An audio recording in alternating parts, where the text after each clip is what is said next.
Hello everyone. In this video, I'd just like to share two things that I find most interesting in this analog multimeter.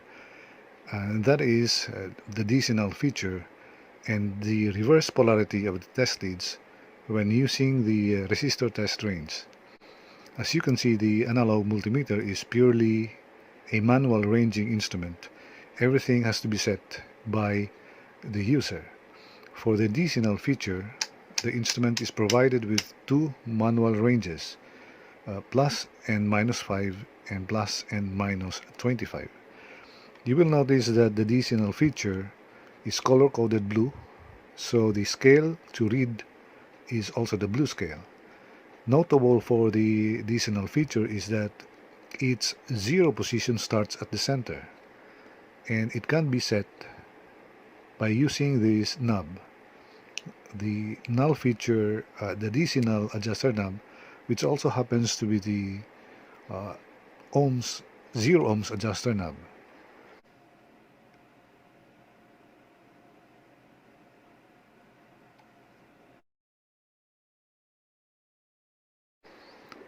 Now, since my background is power quality in industrial and commercial systems, I'm not really sure of the application of the DC null feature in electronics.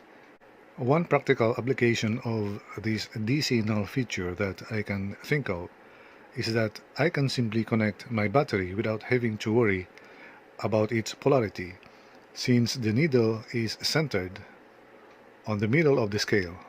It is free to move in either left or right direction, occupying equal space to the left or to the right. For example, this lithium battery is rated at 4 volts, so my plus or minus 5 manual range setting there is adequate. I can simply connect this in any direction or in any orientation of the test lead, and I will get a reading on the blue scale. And now I'm getting a reading of minus 4.2 volts. The negative sign indicates that my connection happens to be of the reverse polarity. Now I'm going to turn the battery over and reconnect the test leads. Now I'm getting a reading of plus 4.2 volts.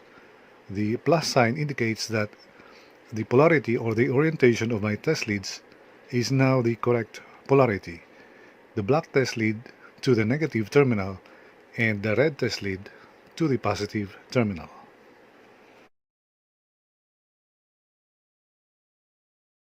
How about if I just use the DC, the manual DC range here, for example the 10 volts DC range. Of course I can use it, but now I have to be very careful to connect my test leads, red, to the positive post of the battery and black to the negative post of the battery. Now the needle swings towards the right. It starts its zero position at the leftmost and provides a value by the needle swinging towards the right. So you can imagine that if I reverse the direction, the needle will try to start from zero position and swing all the way to the left. It will attempt to do that, but the stopper of the mechanism will block its movement. And perhaps once or twice that would be fine, but repeated reverse and fast movement of the needle can possibly damage the mechanism of the analog multimeter. Although I am not very familiar with the electronics application of the DC null feature, for me this is very useful and very convenient to use when you just want to measure DC voltages within the manual ranges of plus or minus 25 or plus or minus 5 in a safe manner without worrying that the mechanism of the analog multimeter might be damaged. Now the other aspect of the analog multimeter that I find quite interesting is that when I switch to the resistor test function in this area here, times 1 to times 10k, I discovered that the polarity of the test leads is switched internally or reversed internally. so that the red test lead, which is labeled positive, is now actually the electrically negative test lead, and the black test lead is now the electrically positive test lead. To prove this, I'm going to use my Fluke 116 true RMS multimeter. I'm going to set it at volts DC and connect the black test lead of the YX361TR to the digital multimeter's black input terminal and the red test lead to the red input terminal. Notice that I am getting a minus 3.1 volts. This indicates to me that the Fluke 116 detected a reverse polarity at its input terminals. Suppose I'm going to switch the test leads now. The red goes to the black input terminal and the black goes to the red input terminal. And now I'm getting a voltage of plus 3.1 volts. This indicates to me that the Fluke 116 detected a correct polarity at its input terminals, meaning the black test lead coming from the YX361TR is now the electrically positive test lead, while the red one is the negative test lead.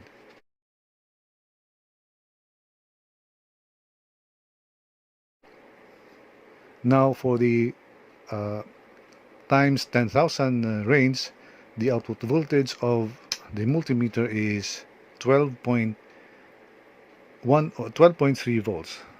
But just the same, the sign of the voltage being detected is still positive. When measuring resistance, the polarity of the test leads is not important. It does not make any difference whether you connect it left to right or right to left.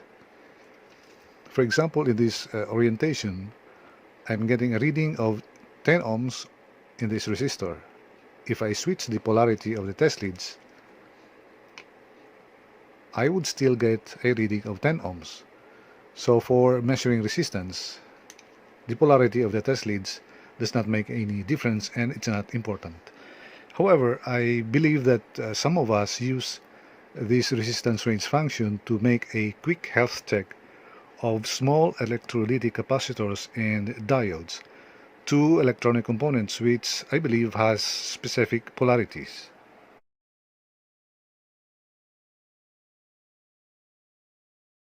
For example, in this simple drawing I have of a diode, the cathode is the negative part and the anode is the positive part.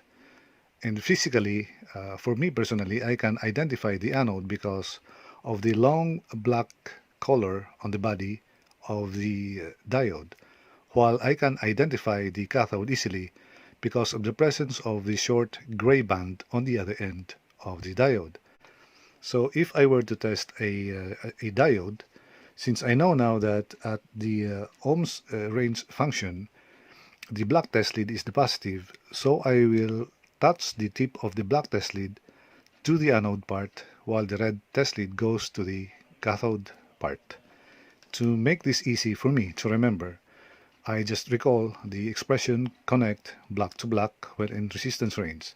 So if I'm going to make a quick health check of this diode, I will connect my black test lead to this black part and the red test lead to the end with a gray band.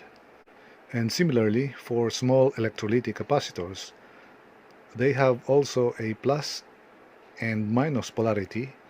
The negative side can be detected by the white stripe on one side with a short leg and the plain black color on the other leg, which is longer. So the question is, which among these manual ranges can be best used for testing a diode? From what I read, the multiplier 10 is generally recommended.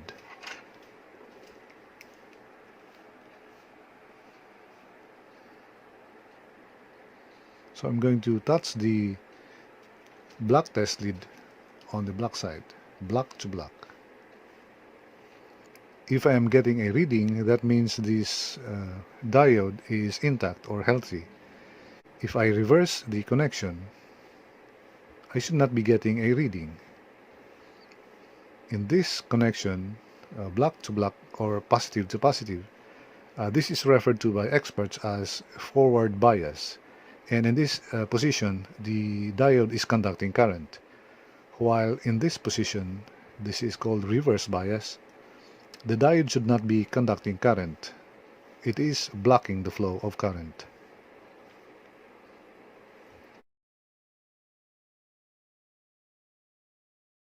In the case of testing the small electrolytic capacitors, my black test lead goes to the black side, which is this side, while my red test lead goes to the white side, which is this negative side.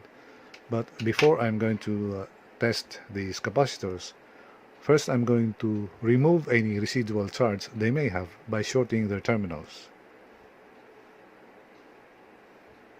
Looking at the ratings of my small electrolytic capacitors, I see that each of them is rated at 50 volts.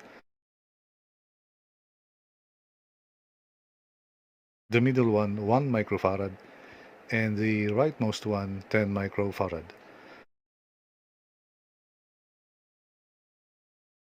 The next question is, which among these manual ranges in the resistor test function shall I use to test my small electrolytic capacitors? Since I know that the output voltage of the test leads at times 1 is 3.1 volts all the way to times 1K, while the output voltage of times 10K is 12.36 volts, I think I'm going to use the times 10K multiplier to test my capacitors, since the 12.36 volts output is closer to the 50 volt rating of my capacitors. Following my simple rule of thumb, black to black connection, the black test lead goes to the black side of the capacitor. And I know that my capacitors are healthy, or at least intact, because they swing quickly towards the right and creep back slowly towards the left. I hope this video has provided you with some information about this interesting feature of the analog multimeter, which are the DC null feature and the reverse polarity of its test leads while on the resistor test measurement functions. If you have any comments or suggestions, please comment down below. Don't forget to like and subscribe. Thank you for watching.